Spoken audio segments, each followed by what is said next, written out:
Hello everybody, on this Sunday afternoon I'm really excited about this meal. It's a good old southern supper consisting of some of my favorites, beans and cornbread and all the fixings to it. I'm taking a trip down memory lane when I used to go to my grandma's house when I was in high school and the years after that until she passed away. And just about every time I went to go spend the night, she would have some beans and cornbread. And that was all that my grandpa ate, just about. He would eat a few other things, but he ate beans and cornbread just about all the time.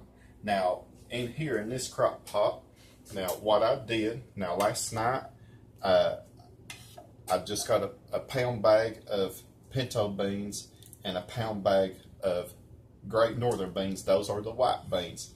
Now I have been putting those together like that for years. It just turns out very well. Now what I did was, you want to wash them and you want to go through it, make sure there ain't no rocks or anything like that, and just make sure that you just make sure that everything is taken care of, clean and washed up, and you cook them in a pot with plenty of water for 2 hours. Now, as time goes on, you would want to make sure that there are plenty of water, and that you don't want to make sure that your beans run dry, because your beans will burn, and you don't want to do that. Just make sure that you have plenty of water. And when the 2 hours were up, I transferred them into this crock pot and let them cook overnight. And I tell you what, and they are so good, and I can't wait to taste them. And this morning when I got up, I put a little bit of salt in them.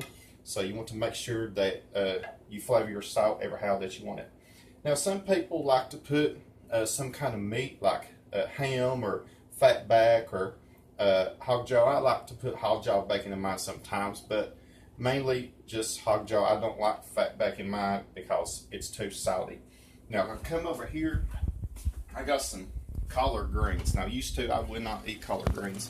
But what I did was I just took a pack of, a frozen bag of collard greens, and I put a quart of chicken broth. Now, I'm cooking these for about maybe 45 minutes to an hour. You want to make sure that they're good, tender, and done. And when, about the end of the cooking time, I'm going to put a few things in here. I'm going to put a little bit of salt and some little bit of apple cider vinegar, some onion powder, and some garlic powder. And these are going to turn out just great. Now, as time goes on, if your greens start to dry from the liquid, you want to put more chicken broth in there. Just make sure that you keep this covered and let them cook. Okay? Now, let's go over here and make our cornbread. Now, my mind goes back to when my great-grandmother was alive, and I was fortunate to know all of my grandparents, and I had two great-grandmothers, one who lived to be 97 and the other one lived to be 94. And my great-grandmother, my mom's mama, she had one of these old-timey cook stoves, and she had one that you take the eyes out and you put wood down in there, and you get the wood hot and everything, and she would cook beans and cornbread and I don't know what else that she cooked, gravy and biscuits. And maybe some of you out there maybe remember your grandmas and grandpas doing that when you were kids, and it just brings back a lot of memories. And I'm only 38 years old, but I still remember that very well. Now, for the cornbread, I got a self-rising cornmeal mix, and this is the yellow kind. And I'll tell you what, I love using the yellow kind. If you don't have that, and if you got white, that is perfect. You can use that. Now, to this, I'm going to break one egg in here. One egg, a little bit of vegetable oil, not a whole lot. You just need a little bit. And whoever thought to put mayonnaise in cornbread. Now I don't know where in the world I got this from.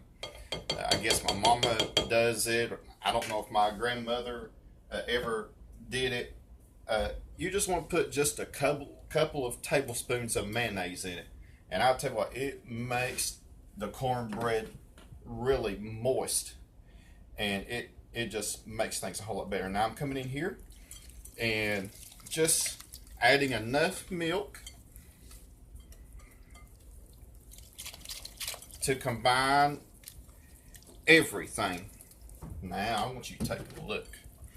This is working out just fine, turned out just perfect. You really don't want to over mix it. You just want it just to combine it, all the egg, the vegetable oil, the mayonnaise, the milk, everything is well incorporated, and it is ready to put in our grease pan. Now, if you have an iron skillet, that is the best way to go in baking the cornbread, but I don't have an iron skillet. I'm just going to put mine into this glass pan, and you can tell it is enough to feed plenty of people. Now I got my oven preheated to 400 degrees, and I'm going to put this in the oven for 30 minutes, and it will be ready, set, go to eat. Stay tuned.